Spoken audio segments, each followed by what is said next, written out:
Okay, omulungi ataba ogamba otya munange wona wosinzira okubanga olaba of course waka waffe. Thank you very much. Nyongera okwebaza mu ngeri enjawulo nti okola kyakabi nnyo. Webala okulikinga, webala okusubscribinga, tereyongeza okutambuza enjiri nti ffe ababa ne waka obwakabi faba ne updates ezakabi eziriko empya Tindi Files YouTube channel kwoli. N'olunaku olwaleero ndi wassanyu okutegeeza nti nina muganda wange Kalifah Aganaga. We've been friends for some good time, a very long time by the way. Kuva kali yange tandika. Naye mumanyi ng'omusajja omugezi, omusajja alina talent, omusajja ateri antama buli kimu akyogera nga bwe kiri. A is A, B is B. Omwagala n'omwagala, omukyala n'omukyawa. Tubale tuba fight ya Geosteady ne Prima Kadash egenda mu maaso ku kitimba. Yavuddeyo n'akola akayimba ke bayita Sibifaanana, right? Featuring Prima Kadash. Okitegedde Prima Lusania n'agamba nti waliwo sponsor ali e Bulaaya yamutaddemu akasente n'agamba bakolaborating obubaka butuuke gye butuuka. Siba kiri muganda wange? Emboozi etandika etya naye nga tonabatuuka osooka obuze ku bantu. Yama namanya n'eddoboozi bamuyita Kalifah Aganaga. Sibafaanana nze sekuba njawulo nawe tewekuba. Yaman. Yeah. Amanya n'eddoboozi bamuyita Kalifah Aganaga nakamba accident. Yaman nanyini nyimba nanyini ngato byonna. Kyekyo happy new year. Yeah. Kulike covid banaye bafane bange nsanyusa okubalaba era nga mbaagala nnyo mwebale nnyo kumpagira kubanga mwe mutali nga tesibaawo. Okay, amazing. Sibifaanana jata mu picture. Kati sibafaanana nze nange munayimba ne waliwo ennyimba ozembadde nkola waliwo omuwala omukyala awo mbadde nkolera ennyimba awo babloga mpozi ono omukyala bamuyita Emily. Yes. Smith Emily. Yes. Oluyimba lwe namukoledde olutunda page ze olumwogerako yenga ye era waliwo ne mukwano gwera omulala ye namumpa bamuyita Lolo mu Nigeria naye ne mukolera oluyimba wetu. Kakati nobawo omuntu omulala nankubira esimu nangamba nawulidde ennyimba zibakoledde bano zaabwe nange nina message njagala onnyimbire eri bweti ne bweti ntambulize mu mbeera bweti ne bweti nze ndi kyali wa Prima ndi mukwano gwe biki naye mbadde njala onfulumira akayimba akayimba ako kanfulumize nga gwa kayindi nga kalina message bweti ne bweti kubanga nze Prima mukwano gwange kyali wange ate tulaba kituyisa bubi nnyo okulaba omukazi akola nga bamuzza emabega simanya biki ebyoze bifaaniwe ng'omuntu nange nga faani esobola yingira mu lutalo olwo naye yalunyimbira message ekwata ebuulirira ekwata eyinza okugyayo ekifaananyi kubanga nze Prima njogera naye nambuulira biki byayitamu ng'omuntu kintu byatasobola kwogera naye njala nkolera message bweti ngeri mu luyimba nga bulabuli bwe yawandiika nabikoowa naye mugamba naye sabajja kugamba mbu ate biki oluyimba olwo ne wendufulumya ngera kuteekako disclaimer abantu bagambe nti si lulwo naye oli sponsored kola mulimo era oliye nangamba nze nteekeko featuring Prima message etuuke wa yegenda kati simanyi message egenda wa Geosteady biki byoyimbako mu luyimba no kubanga yakuwadde package akayimba kali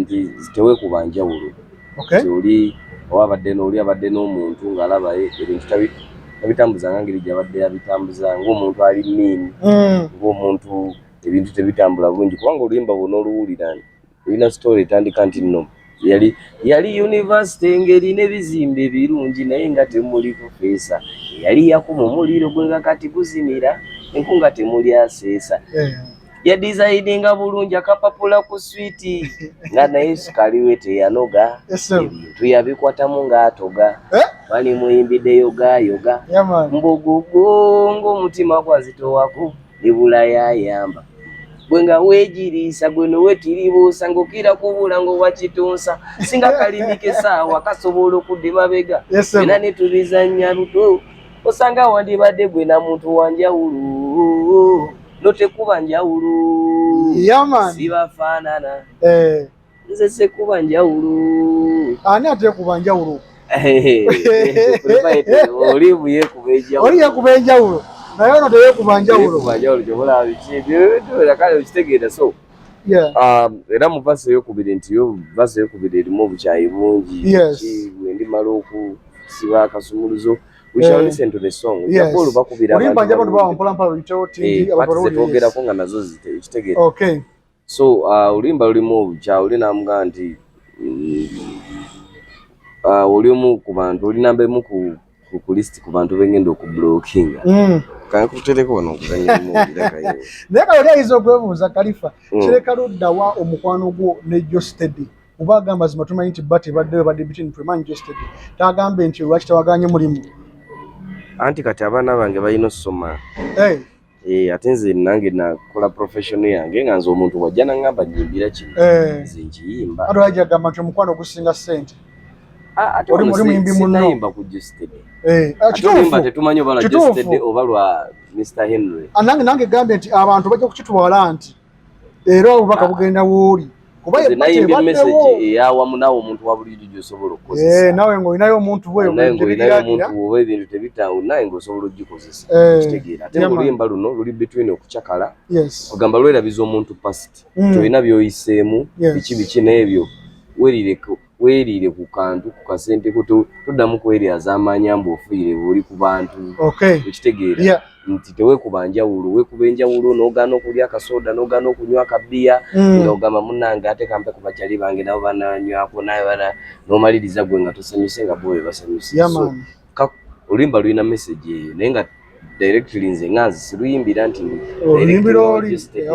Geosteady just ategere nti ndi writer kiringa woyimba nyimba z'omukwano buli omu alukozesa mu ngeri yenga bawalabye era bangi nnyo abangamba nze Kalifah omuwalakazi wange namufunira kayimbako ndabirawa kiyo kitegeera kati naye yanvunaane ndi Kalifah okitegeera so ezo entalo zaabwe bazirwana naye kati kirungi ekyo kisinga nze ngamba kisinga okulwana okwevuma kitegeera oyisawo tune bone singa bakikola bwe era n'abantu abayombayomba singa bwe batyo bakola jangu eno zasole writer akuyimbira oluyimba otambuze message yo dhani okufuna ekinugu n'ogenda omuntu n'omutta n'ogenda n'omologa n'ogenda n'omusiranya n'obeera n'eki kintu ku mutima okitegeera naye nsobola okuwumbira ekintu nga message eri part of kubuulirira kyoyitamu nange kyenkola kyempitamu naye bonna eguma bibaawo ne gundi bamukola bati ne gundi bamukugula bite yakabya amaziga gundi agira ati tulina wakayimba ke bayita kukeesa kabaddewo naye ate waliwo n'akayimba akapeera akakafulume ke bayita sibafaanana akafeaturing ku Makadashi genda kawulirize ne kasobola okukolera Makadashi omujja ku lujja mujja ku lujja okimala ekiveewo nakyo kakati omanyi buli mukazi wano bwabawo besiti agira genda atereza embeera ze bunayendeka era waliwo n'omuntu awo yakomentize n'agamba ye Kalifah yagala kulya nsolo ya musajja ngamba nzikwata ku nsolo ya muntu teka sinza kusukkawo Kalifah